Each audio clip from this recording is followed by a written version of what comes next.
Hello అండి. ఇక నేను ఆలు బిర్యానీ ఎత్తన్నప్పుడు పచ్చిమిర్చి ఒక 10 గాల, ఒక ఆలుగడ్డ, ఇక ఒక 2 ఉల్లిగడ్డలు కోసుకున్న, ఆ ఒక్క ఆలుగడ్డ ముక్కలు చేసుకున్న, ఇక బియ్యం కడిగి ఈడ పెట్టిన, ఒక వంకాయ, ఒక టమాటా,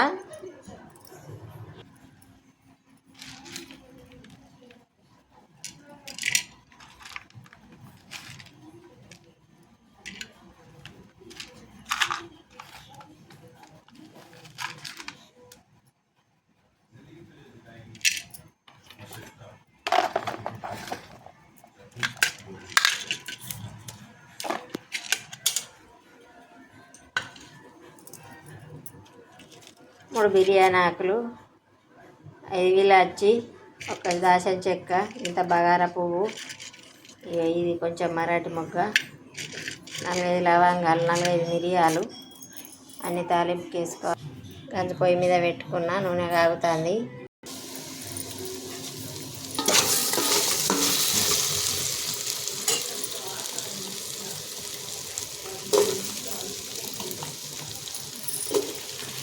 ఆలుగడ్డ, వంకాయ, పచ్చిమిర్చి, బగారాకులు ఇవన్నీ నూనెలో వేసిందండి. చూడండి, కొద్దిసేపు నూనెలో మగ్గినాక టమాటా ఎత్తా.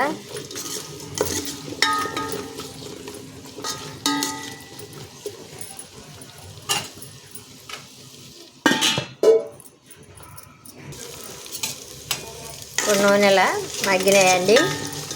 వాటర్ ఎత్తా, పెసరు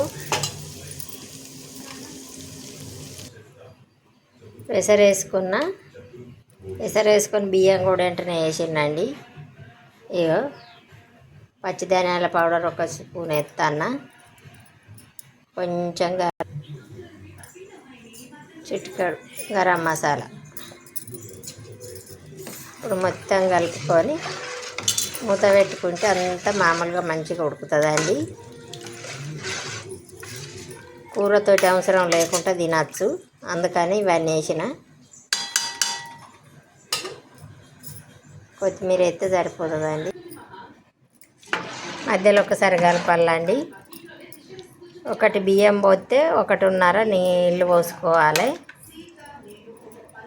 కొలతల కొద్దీ బియ్యాన్ని బట్టి మనం ఎన్ని బియ్యం పెట్టుకుంటాం అన్నది బట్టి 1 బియ్యం అయితే 1.5 నీళ్ళు.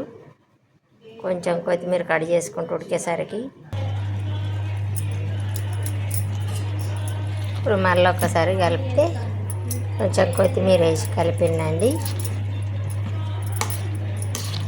కింది మీద ఆకు అవి ఇవన్నీ ఉన్నాయి కదా, ఇట్లా వండుకుంటే ఇప్పుడు మనం కూర లేకున్నా కానీ తినచ్చండి. ఎందుకంటే పచ్చి ధనియాల పౌడరును కొంచెం గరం మసాలా, మిర్చి అవి వేసిన కదా, అట్లనే తినచ్చు.